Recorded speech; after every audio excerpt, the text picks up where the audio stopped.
All right, folks, this is Steve with Macro and Cheese, and today's guest is none other than my friend Bill Mitchell. Bill is a professor who holds the chair in economics and is the director of the Center of Full Employment and Equity, COFFEE, an official research center at the University of Newcastle, Australia. He is also the docent professor in global political economy at the University of Helsinki. He is a JSPS International Fellow at Kyoto University in Japan. He is also, most importantly for me anyway, one of the founders of modern monetary theory. His daily blog, which you must check out, it's billmitchell.org, is one of the leading economics blogs in the world. And he's been on this particular podcast many times.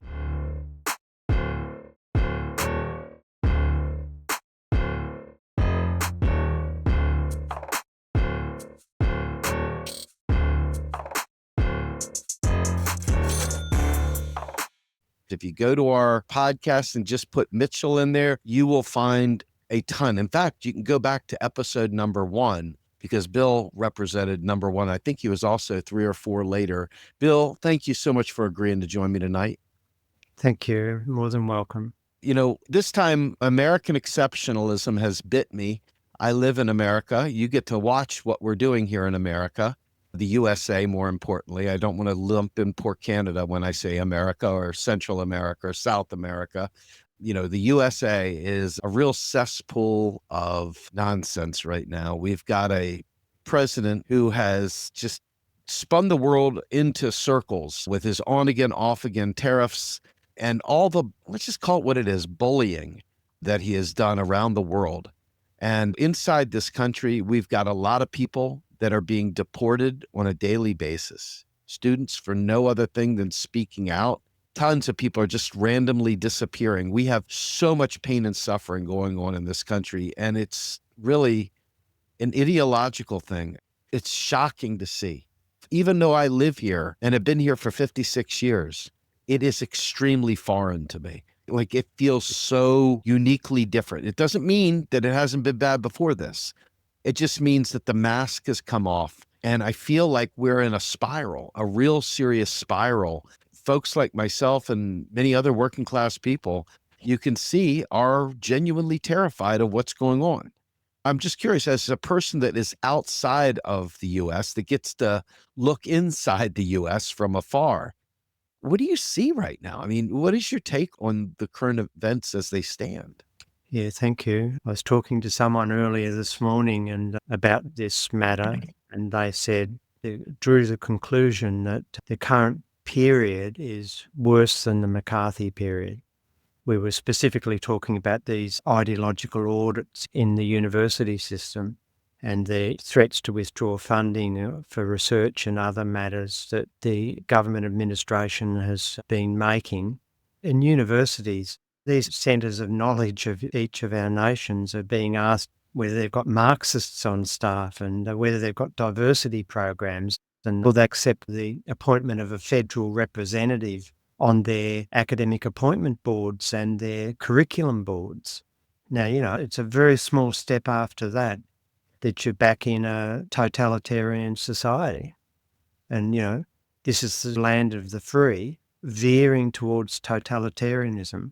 And this is a land that a government administration that is systematically but randomly decommissioning the institutions of the state, running people out of work and your policy departments, destroying them. These institutions have taken a very long time to build into sophisticated policy-making departments and capacities. And then you've got the richest man in the world who's got zero, as I understand it, experience in administrative governance, in policy design, in policy implementation and execution, taking a chainsaw to the policy-making machinery of your state, the very essence of the state. So for us outside who monitor these things and in tune with these sort of issues, it's unbelievable in one way. But from my perspective, to me, it's a further step towards a long deterioration in American society that we've been observing for many years now. So it's accelerating under Trump. but it's been slowly happening for years and years. And I think the rest of the world is now finally being pushed to a situation where the idea that America is the sort of stabilising force in the globe, in keeping peace and helping poorer nations with USAID type grants, etc. I think that we now are being pushed to the view and into action that that setup is no longer viable, doesn't exist now. America, every day it's discussed in Australian media that America is now an unreliable partner, and Australia, among all nations, has been one of the closest allies of the US.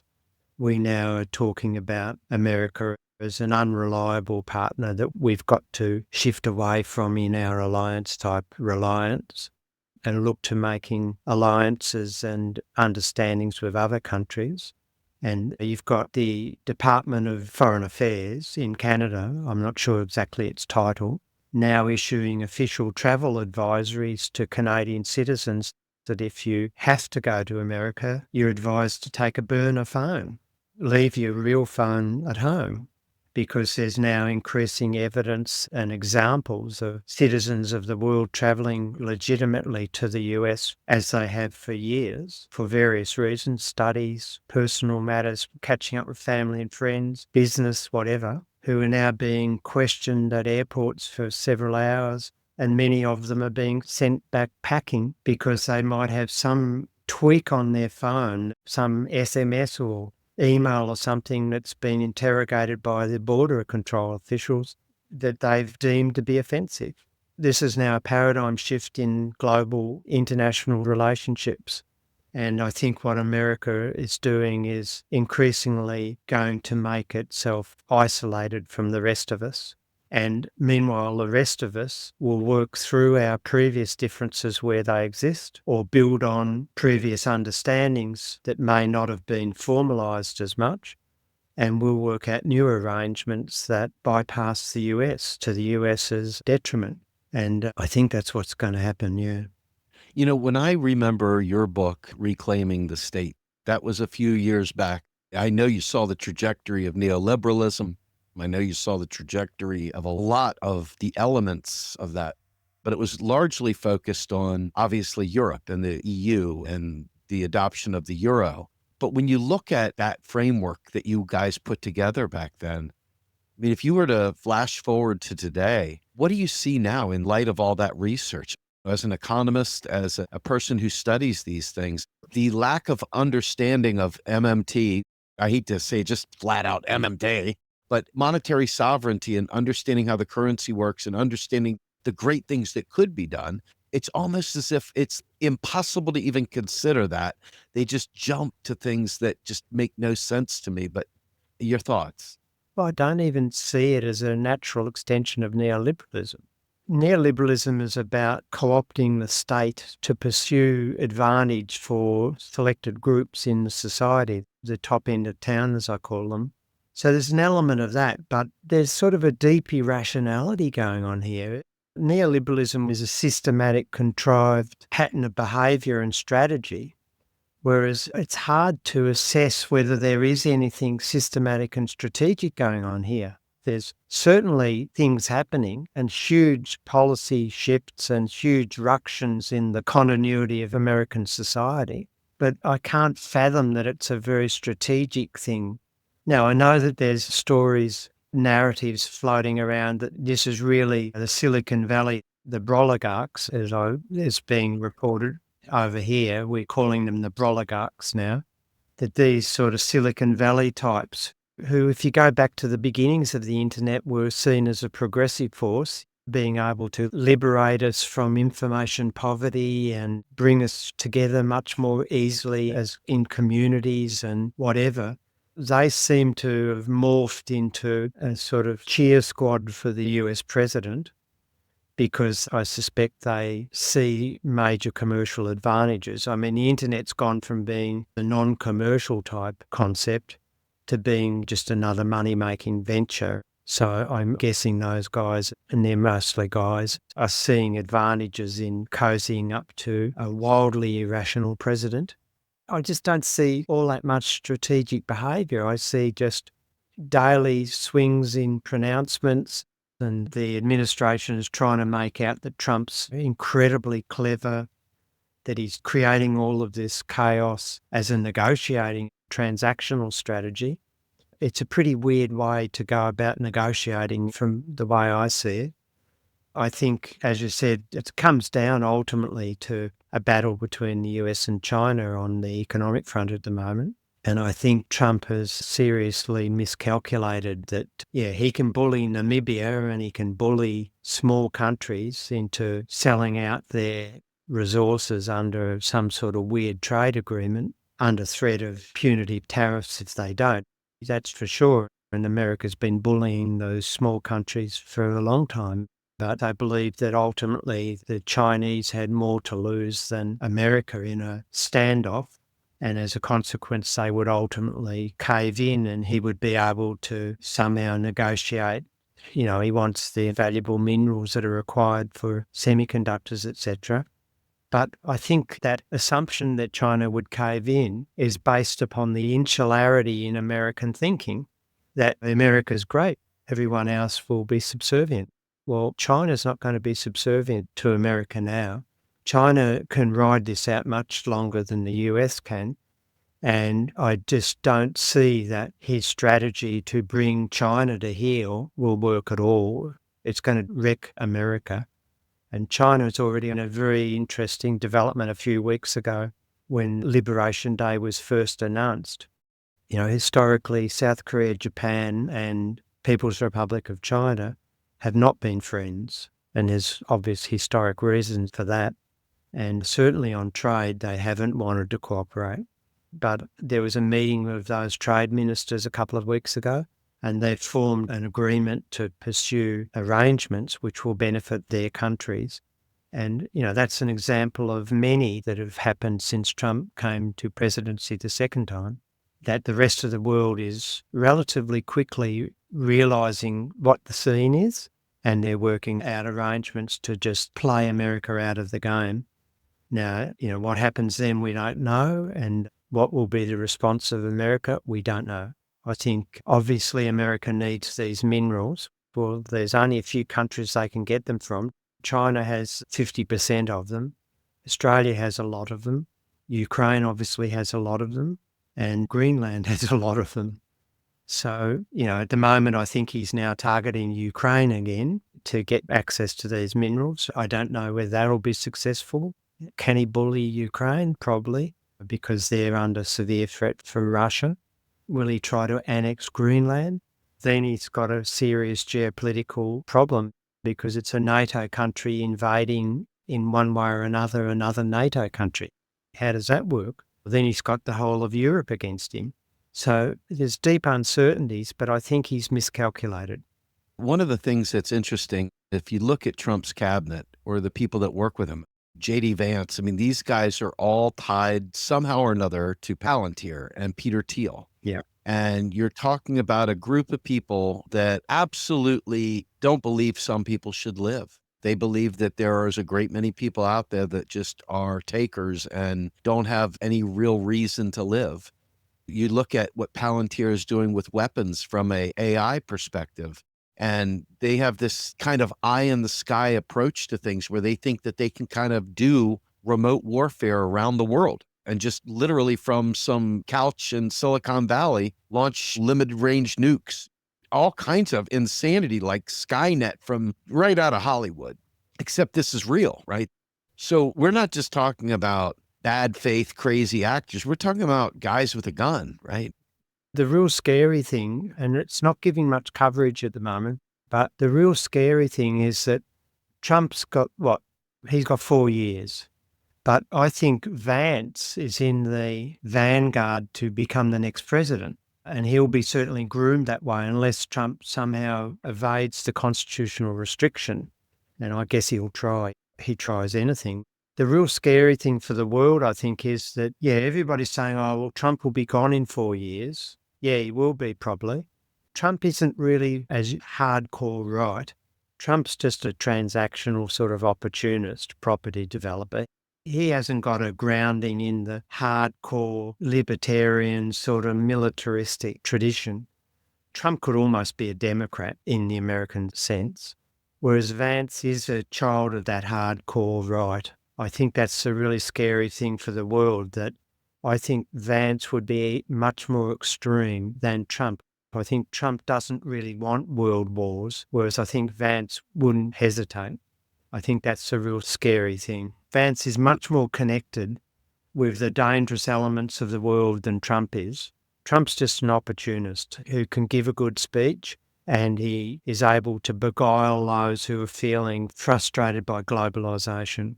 Whereas Vance is the real deal. He's the real hardcore, right, evil, whatever.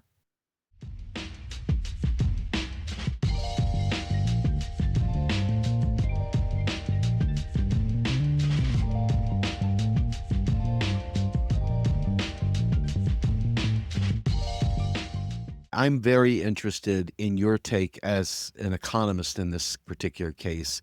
As you watch these countries come together, obviously we know about the BRICS. We know that a large part of the goal is not just the trade, but to get away from the payment system that the US controls, the SWIFT system, which allows the US to have incredible power as they seize the assets of Russia. When they didn't like what Russia was doing, they seized assets many times. They've imposed sanctions. They've done all kinds of economic warfare. But the rest of the world is looking to break away, as you said. What do you envision as you watch the US isolate itself? I'm not sure I'm willing to say that it'll be like North Korea, but when you think about it in terms of its Monroe Doctrine, like their own little sphere of influence, do you see the US becoming more militaristic, or do you see it becoming more just truly isolated and trying to lick its own chops?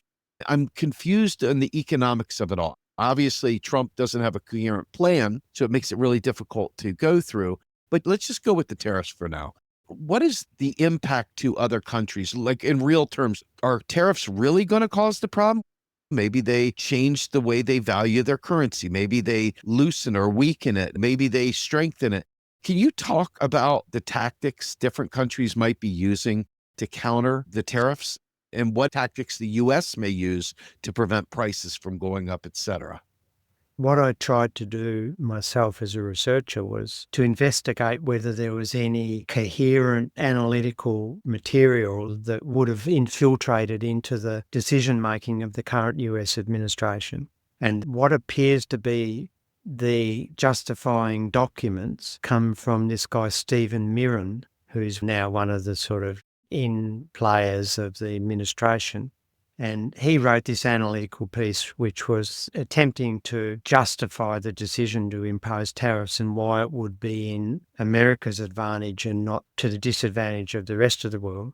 And his principal rationale, I use that word loosely, was that yes, the tariffs will increase the prices of all imported goods in US dollars, because that's what they do. A tariff is effectively a tax, and all importing agents then have to pay whatever the proportional tax to the US federal government, and the retailers will then seek mostly to pass that on to the final consumer. I think everybody agrees on that. This guy, Stephen Mirren, certainly agrees on that, and he's sort of in advisor to the president.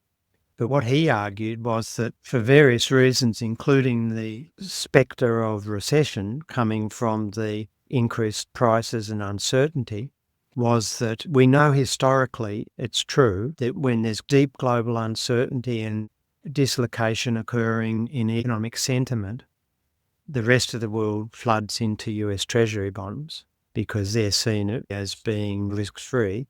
They're seen historically as being the safe haven for investment funds when there's deep uncertainty and especially threats of recession. So what they believe, I think, and this is outlined in this document I read from the Hudson Bay Investment Bank, where Stephen Mirren has an association, is that deep uncertainty and that flood into US Treasuries will appreciate the US dollar, strengthen the US dollar. And of course, if the US dollar strengthens, the prices of all goods in foreign currency terms become cheaper.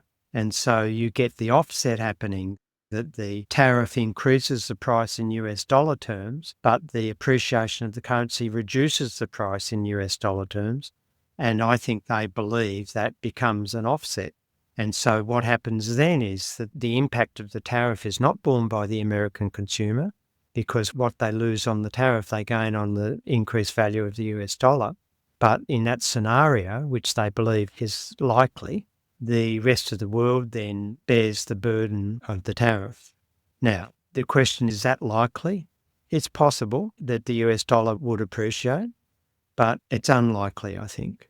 And what we've observed since Liberation Day, and I hate to use their nomenclature, I think I'll stop using that term. What we've observed since that particular Wednesday, a sell-off of US Treasury bonds, as global uncertainty has risen to quite high levels with all this dysfunction and chaos going on, for the first time in recorded history, the rest of the world is moving away from US Treasuries, not towards them. And I think that tells you that a serious misjudgment in reasoning in terms of the US administration has been occurring. Now, moreover, the idea that tariffs would somehow work in favour of US manufacturing is really sort of a throwback from some decades ago, where the supply chains of manufacturing firms were mostly contained within the national border. So that, a car manufacturer would buy steel from Pittsburgh or wherever you make steel, and the rubber mouldings would be bought from a moulding factory in Detroit or somewhere. So the impact of the tariff on the supply chain would be uniform. Now, what globalisation has done, of course, is that the multitude of components that go into a manufactured item, and more so if they're complex items, sourced from many different countries.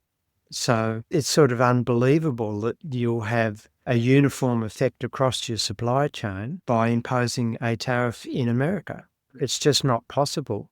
And so the idea that somehow this will benefit US manufacturing, which has pretty much all but disappeared, it can't happen. And the other thing is the idea that suddenly Apple will move their manufacturing and assembly operations back onto main soil America.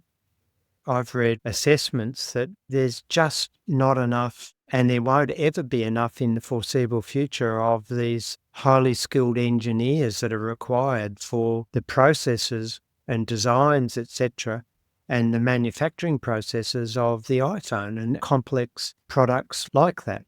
That you just haven't got the skilled labour to do it. Apple could not do it. They may be able to move back, and they have more simple products like the iPad, apparently, which has a much longer production cycle.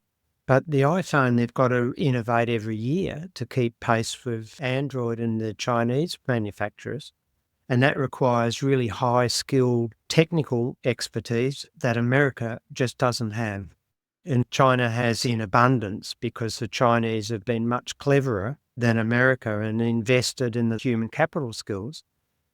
And so there's no way that you're going to get a revitalisation of American manufacturing on the scale, especially in high-tech products, of the scale that would ratify this policy stance as being successful. It's just not going to happen. Every movie we see here, all the documentaries show us thinking through these important problems, these physics problems, and all these mathematical mind twisters, and look at the ingenuity of the American people and so forth. And we've been dumbed down. We have been systematically dumbed down, and they're making it impossible. Real quickly, before we go beyond that, I want to just say, what do you suppose is so ideologically bankrupt about this nation that we don't invest in our nation? It can't just be they don't know we create our own currency. It can't be that. It's got to be something else. It makes no sense to me on any level. Like, there's no electoral solution to this problem here in my mind. I don't see one anyway. But when you think about depriving people of education, depriving people of services, depriving people of institutions, literally filling their minds full of propaganda, it feels extremely like 1935, 1936 Germany. It feels incredibly like that. And I feel bad because I look around And you don't see people learning those high skills. You see a lot of people that are being left behind because of globalization. So the working class in this country turned to Trump, thinking that Trump was bringing those jobs back, when in reality, they're talking about bringing AI and robotics and automation to the production process, things that will never, ever help regular working class people. You researched in a great blog post that kind of described, it's not really the poor, that are turning to Trump and turning right, not even to Trump, just in general. They're not turning fascist. They're not going right wing. It's that middle class folks that are watching this tide rise of the impacts of globalization on their lives. Can you talk about your research? Because this was fascinating to me. We're seeing a sort of swing to the right all around the world, really, and most extraordinarily in countries like Germany, where the Alternative for Deutschland, the right-wing party that's mostly out of the old East Germany, is now the second largest party by vote in Germany now. Considering German history, that's really scary. That's really bizarre. And researchers now are doing work on trying to understand what's driving this. And we know that there's winners and losers from what we call globalization, from increased global financial flows and decentralized supply chains. And so that's on the industry side. And then on the government side, the several decades now of retrenchment of the welfare states. And, welfare states are different in different countries, some more generous than others. But across the globe, there's been a retrenchment of a lot of the services, the outsourcing, the privatisation of government services. Less so in America because you had less public enterprises than the other countries had. But, there's winners and losers of that process. And one hypothesis is that the swing to the right, of which, Trump is part of that, is the extreme losers have given up hope of the conventional political systems are going to do anything good for them. And so they're swinging to these populist right-wing parties who hold out that their key electoral ambition is, once they get power, is to bring back prosperity for the weak, for the disadvantaged. And I watched several of Trump's speeches and for example, in America and leading up to the November election last year. And his narrative was all about that he was going to bring back prosperity and make America richer than ever for everybody, not just the oligarchs. He didn't mention the oligarchs. He was just going to revitalise the towns that had the manufacturing centres and what have you.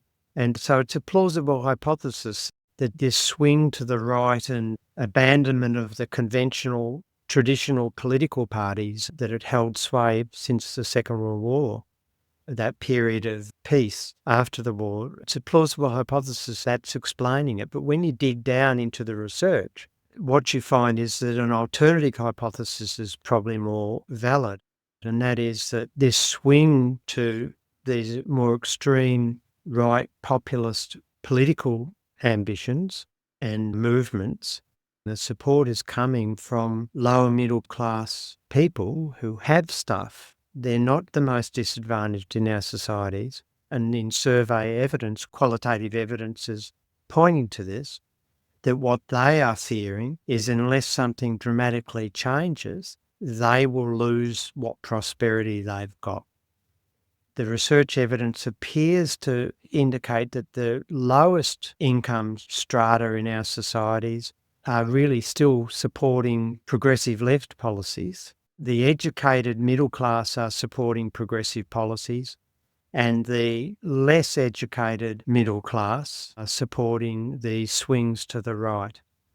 Now, that opens up a completely different set of questions and awarenesses of who's supporting Trump and who's supporting AfD in Germany and what have you.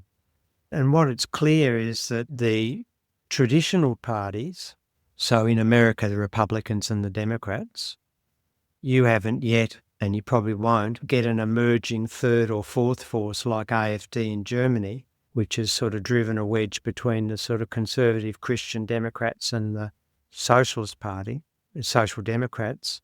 in America, what's happening is that the traditional parties are getting taken over by these more extreme movements. So the Republican, and correct me if I'm wrong, but my understanding from the outside, the traditional Republican structure and party doesn't resemble the current party at all. They're Republicans in name, but they've morphed into this sort of weird new oligarchy type party. We have a unique thing in this country, and I don't know whether the rest of the world experiences this, but truly unique in the United States, where our duopoly, these two manufacturers of consent for the elite's will, one moves to the right, the other moves further to the right. We call it the Ratchet effect. Yeah. And it's been going on nonstop, really, since neoliberal era began. I mean, I'm sure it started even before that. But to be fair, what was once a cloth coat Republican Nixon era, where they actually were diplomats and really talked, I mean, they may have, eavesdropped, but my goodness, I would welcome Nixon at this point, how bad it is. Don't say that. I mean, gosh. I'm just saying, my goodness, look at how bad it is, right? I mean, he looks like a relatively decent man comparatively. In Australian terms, Robert Menzies was a very long-serving Conservative Prime Minister after the war, right up through to the sort of mid-60s. And he was a really long-serving Prime Minister. And he was a Conservative, he was a Royalist and all this, the anathema of a progressive person. But our Labor Party now, which is the political voice of the trade unions historically, is now more right-wing than the Menzies government of that era. And that tells you everything, that the so-called Left Party is more right-wing than the Conservative post-war party. Yep. And so the Conservative Party in Australia, now the Liberals, they've gone wacko to the right. And it's the same in America. The Republicans have gone wacko and the Democrats are not quite as wacko, but they've followed them.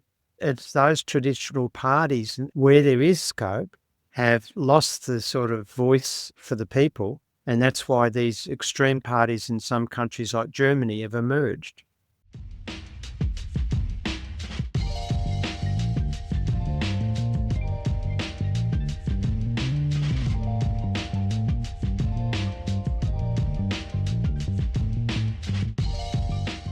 I think the hopelessness that neoliberalism created in many people has in many ways given rise, at least within America, right, to a major backlash, kind of a pivot, if you will, where people are so frustrated. We've been told all of our lives that each generation is supposed to make sure the world's better for the next generation and so on. And we haven't seen that here. It's been miserable.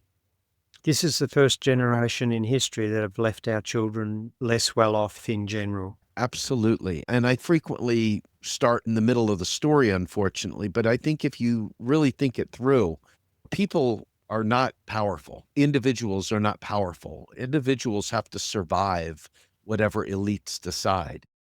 And I think individuals are becoming progressively angrier and angrier. And you look at the horrific things that occurred under Obama, and you look at the nonsense that Hillary Clinton put forward, it's not hard to see them say, when somebody's trying to tell Kamala Harris, hey, stop committing genocide in Palestine, and she turns around and puts the hand up and goes, I'm speaking. I think that kind of elitism, that lack of awareness, plays right into the hands of this kind of shift. At least I could say on the ground level, watching it happen in real time, the Democrats have become what Republicans were. And I don't even want to speculate on what the Republicans are today. It's definitely a consent manufacturing element to society. These parties play an outsized role in forming whatever message people think they believe. They don't have enough information to understand what they believe. They aren't well enough informed to be able to have deep thoughts on economics. I mean, just here recently, listening to this guy, Stephen Moore, debating Stephanie at some thing called, I think it was called the Steamboat something or other. This guy was literally saying every trope known to mankind, and it follows hand in glove with what you see with the idiots like Musk, who are out there telling everybody, saving them their tax dollars. And this resonates with people that are trying to scrape pennies, resonates with people that are thinking, this corrupt government, not seeing the corruption in these guys because they don't know. They're just ignorant. One of the problems is, and you mentioned our book, Reclaiming the State, and one of the central conjectures in that analysis was that we've got to where we are because the extreme right has become a creation of the left. Yes. And what I mean by that is that it was the abandonment beginning in the 1970s and accelerating through the 1980s by social democratic parties. So that includes Labor parties in Britain and Australia, socialist parties in France, social democrats in Germany, Democrats in America, these parties which we call social democratic parties historically, when they basically abandoned the macroeconomic contest and fell in line with the sort of monetarist, neoliberal, new Keynesian type economic narrative and abandoned the contest. So no longer were we talking about appropriate fiscal policy. Everybody agreed, we've got to have fiscal austerity because public debt is dangerous, etc., etc. And so the only way those historically progressive parties could continue to differentiate themselves electorally to the voters was to get lost in a whole lot of identity politics, or we'll do the austerity in a fairer way. That was the other thing. We've got to have austerity, but we'll do it fairer, and then go off onto a tangent into identity type issues to differentiate themselves. Once they did that, that was the end of the game. The major contests that historically had divided the left and right of politics and gave voters an actual choice, and certainly those with progressive bent hope that there was an alternative, into supplying good education, good public transport, health for all this sort of stuff. And in the modern era, proper policies to address climate change and pandemics and poverty and whatever. That choice is gone now. And it just has become you called it a ratcheting, it's just become a sort of race to the right. Because as the Democrats became more oriented towards fiscal austerity and what that meant for policy options and the capacity to deliver policies, in other words, a highly restricted capacity and an increasingly restricted capacity, to differentiate themselves further, the right had to go further and become more extreme and work out issues that press button issues. And in America, I guess that's immigration. The fact that you're getting invaded apparently by millions of criminals and mentally insane people, that countries around the world are working out that they can free up their prisons and their mental asylums and send everyone to America. What did the Democrats do? Well, Kamala Harris, as I understand it, correct me if I'm wrong, was the person under Biden who was in charge of the borders, and she accelerated the Trump-type mentality about border control. Now, unrestricted immigration is probably a problem, but I can't fathom that it's the problem that people believe it is in America. But that's the way the politics have morphed further and further to the right. And Democrats have been in a game of chasing the right. And so you end up with no choice, a Hobson's choice. They're both bad. And which one's worse? Well, it's hard to tell these days in American politics. And the outcome is that the policies that people are forced to accept are disastrous. That's what I said at the beginning of our talk today, that we've seen this sort of shift to the right and this increasingly restricted policy space of what's possible and what's not, and increasingly moving towards a situation that's just unfathomable. It's now so extreme under the second Trump administration that it's just sort of crazy. It doesn't have any reason at all. I was telling you at the beginning here when we were talking about this, and I'm not going to ask you necessarily to comment on this, but I'm going to put my thought on this. Whenever you dumb a nation down, whenever you take away information from them and you feed them information that fills a certain void in their thought process, especially when it's not real, it's fake news, so to speak. And people are searching for truth, or at least they think they are, and then they stop searching for truth because they can't figure out where truth lies. And then everything's not true, so nothing matters. And you can see this part of society break down in terms of your facts, my facts. This is why idiots like RFK Jr. have a platform even. This is why when you watch people talking about climate change, I mean, they're literally making it so that there is no NOAA. There is no funding for climate research. There is none of this stuff. And people are cheering it on as if somehow or another anti-knowledge is good. The problem is that if you're looking at it from that angle, you won't see the problem. The other part is that these elites have made people suffer by making them feel small, by making them feel useless, by stripping away their ability to earn a living, by ultimately dumbing them down and making them feel optionless. And then, to your point, seeing the impacts of globalization, they're like, who's my enemy? And then they hear all this stuff through right-wing talk radio, right-wing, weird, bizarre things like Truth Social and Gab and all these other Sig Heil right-wing kind of platforms. And they've got more than enough nonsense being shoved down the throat. Now, don't get me wrong. The MSNBCs, the CNNs, all this stuff, they are filled to the rim with misinformation. But it's the nasty, hateful, evil kind of othering, and we got to get rid of those people kind of thing that show up elsewhere. And it's the lack of empathy now. It's kind of like I brought up Khmer Rouge earlier, and just in terms of the way that people stopped caring about their neighbor. It was just like slaughterhouse, killing fields, right?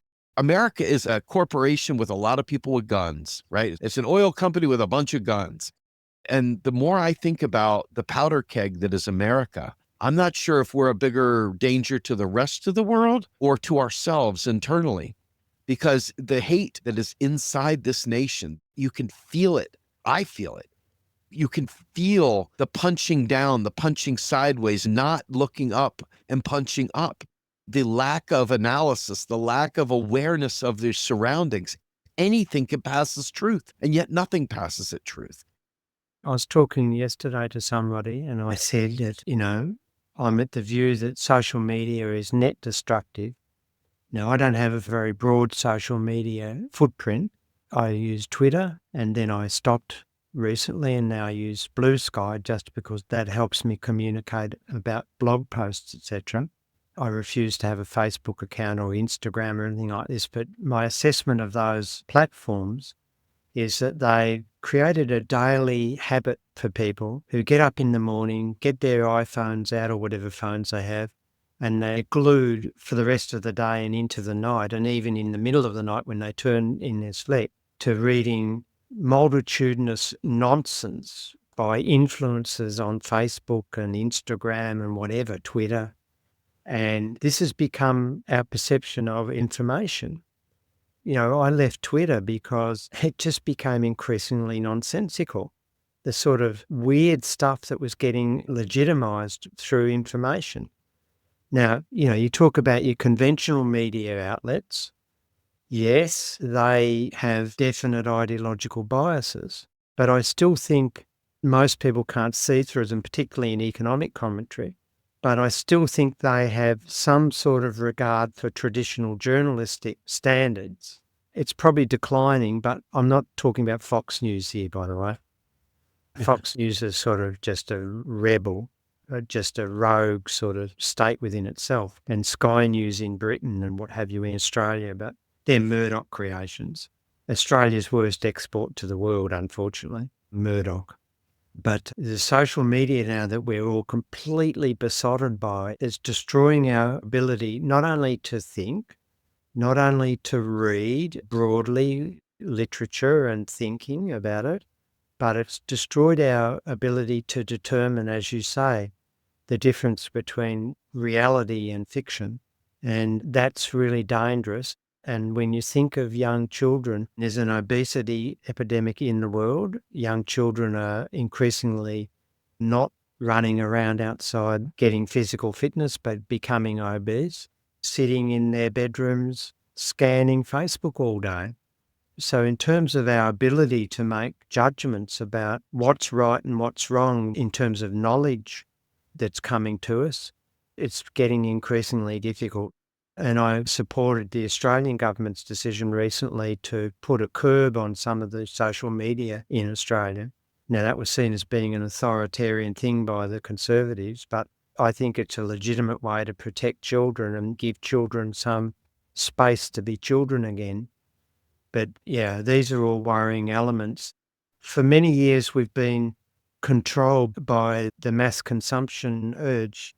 So capitalism was able to maintain itself, and because it persuaded us all to become mass consumers and locked us into various credit arrangements and what have you. But now we're being controlled by social media, and that's even more destructive because we don't actually get nice things that mass consumption brought us. Comfortable lives. We're increasingly having precarious lives with no ability to differentiate fact from fiction, and that's really not a good augur for the future.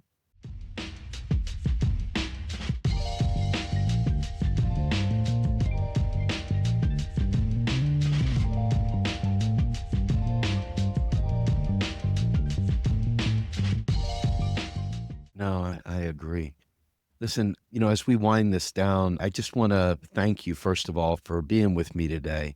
But these are truly dark times. And it's weird. I have spent far more time reading literature, reading history, trying to find the right forms of history and using a more materialist approach to understanding things instead of just jumping on a side and going with it, really truly trying to understand the conditions of what happened and where it's going. And I'm kind of new to this. I mean, I think I tried to do it, but now I'm trying to do it in a much more structured fashion. But I assure you, most people aren't even taking time. They don't even want to talk about it. Yeah. They just want to throw the opinion out there, and there is no real dialogue. There's no zeal for learning anymore. It's just a free for all. You have to be somewhat sympathetic to people too, Steve, because most people don't have the luxury of time anymore. No, yes, exactly. That our workplaces are increasingly unstable and the threats to our livelihoods are increasingly mounting. And, we've got two-income families. It's the norm now because the cost of living is so high and the burden of our private debt and what have you. So but most people are just struggling to stay alive, to keep what they've got intact. I'm not so judgmental that they're to blame because they've been pigeonholed into this sort of struggle Yes. to maintain their livelihoods, and in a world that's increasingly hostile to them and is delivering massive returns to the top end of town. So that's the reality. Fortunately, there is still a lot of high quality research being done, and particularly outside of America, there's high Yes. quality research. And there is still a lot of really credible analysis and discussion.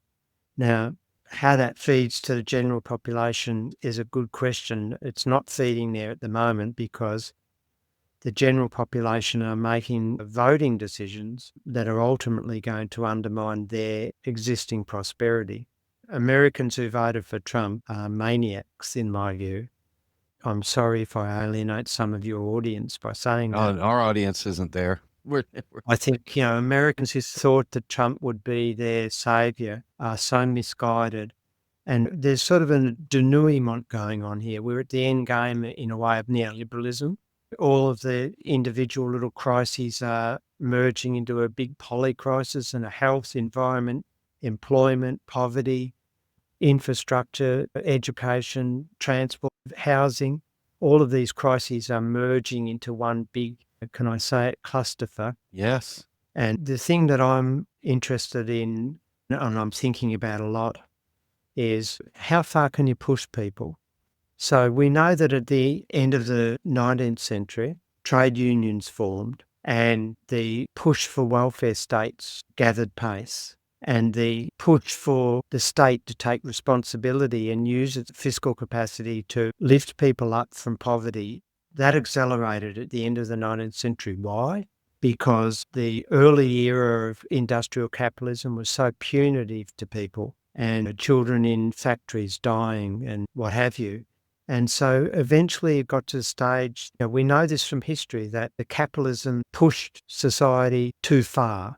Social stability was pushed to the point where people rebelled, and the fear of total rebellion, like that happened in, say, the Soviet Union, for example, forced most Western countries to morph into supporting trade unions and increasingly introducing welfare protections and, job protections, public education, and all the things that defined that glorious era. Now, that wasn't a utopia because there was still a lot of gender inequality and there was racism and what have you, but it was a progressive era. And so the question is, we know that people can be pushed too far, and when they do, they rebel, and that rebellion leads to some outcome. In that context, it led to better work conditions, better pay, better social services, what have you. Now, the question I have for myself and my research program now is that we're getting to a stage where people will be pushed too far. Trump will reveal himself to be a total disaster for the American people. What is going to be the response of the American people? And in a way, that'll be guided by cultural institutions. And, in Australia, Australians would rebel in a progressive way. I'm not so sure that downtrodden Americans will rebel in a progressive way, but I hope they do. But ultimately, there will be a rebellion because you can't push people too far. You can push some of them too far and isolate different cohorts within society, and that's obviously happening, and to the point where people just disregard the poverty and disadvantage and plight of some certain members of society. And in America, you're vulnerable to that because you've also still got a dramatic racist issue. But when you push people too far, what's going to happen? That's my next sort of research issue. I'm pondering that question. It could be disastrous. It could really be progressive like it was at the end of the 19th century. Let's hope so. Yeah, I was going to say it's hope, but you got to put some action behind. I know for me personally, I mean, you see this Bernie Sanders tour happening in the US, but really at the end of the day, it just ends up just winding back to, hey, come on back here and vote Democrat. And for my Yeah. good friend, Joe Biden, it's not a meaningful thing. People like Bernie Sanders are not the future. I've never been enamored by what he says, and I don't see anything within the Democratic Party structure as being the solution at all for progressive Americans. Not at all. I think what you'll see is what we saw in the end of the 19th century. The traditional institutions break down, new political forces emerge. In the end of the 19th century, that's when the Labor parties, the social democratic parties emerged to give a political voice to the industrial developments that were occurring in increasing interest in trade unions. The traditional political parties are not going to be the solution. They're going to become irrelevant over time. Now, what replaces them is the question. I don't know. You can only hope. But yeah, Bernie Sanders isn't the solution. I can say that for sure. Yeah. All right. Listen, Bill, thank you so much for your time. Do you have any books in the works, anything that you can tell us? We're doing a revised version of our macroeconomics textbooks, which is thankfully but surprisingly sold very well around the world. And that's now 6 years old. And so we're updating that. We're doing that right at the moment. This is a book with Randy Ray and Martin Watson and myself. And I'm also working on a book on decolonialisation and degrowth with Dr. Louisa Connors. Ooh. And that's probing questions of the legitimacy of the state and what does degrowth mean? How do we accelerate degrowth narratives in poor countries where they still have to keep growing to escape material poverty? And that's a book I'm hoping that'll come out probably later this year or early next year. I'm also simultaneously looking at these questions about where we're headed, the sort of things I just spoke about, and what structures are going to support a progressive solution, and what of the existing institutional structures, in politics, etc., can we possibly salvage to support a progressive response to this total chaos that's going on at the moment. Can't wait. Cannot wait. All right. Well, with that, folks, my name's Steve Grumbine. I am the host of Macro and Cheese. We are a 501c3 not-for-profit. We survive on your donations, so please consider coming to our website, realprogressives.org, and go to the donate button, or you can go to our Substack at realprogressives at substack.com and become a donor, or you can go to Patreon and join us as a monthly patron. We definitely need your support. On behalf of my guest, Bill Mitchell, myself, Steve Grumbine, and the organization Real Progressives for Macro and Cheese, We are out of here.